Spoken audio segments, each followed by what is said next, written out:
Tinanim akong mangga guys. Ito siya guys, lumubo na siya guys. And guys, nagda-down na siya guys.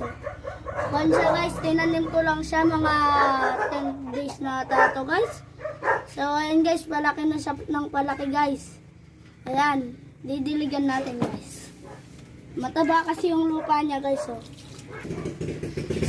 simulan na natin magtanim ng halaman, puno, mga punong mangga guys, mga mahangin na puno guys. Save the mother earth guys, kasi yung mga iba imbis na magtanim sila ng puno, nagpuputol sila ng puno, kaya masama yun sa kalikasan guys. So magtanim na lang tayo guys. Ito nga, nakatanim na ako ng mangga guys. Ayan guys, tinanim ko pa to guys, mga 10 to 10 days na to guys. Diba guys, habang lumalaki ako, may hinintay akong ani na mangga. Ayan, pahinog na mangga. So, icon nga pala to guys, itong manggang to. Kinalabaw po to guys. Matakaw ka diba sa mangga?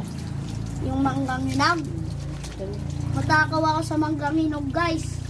Kaya nagtatanim na ako guys. Para pag nagbunga na guys, pitasin ko yung bunga niya guys. At ipahinog ko na. So, ayan guys. Yun lang po. Bye-bye.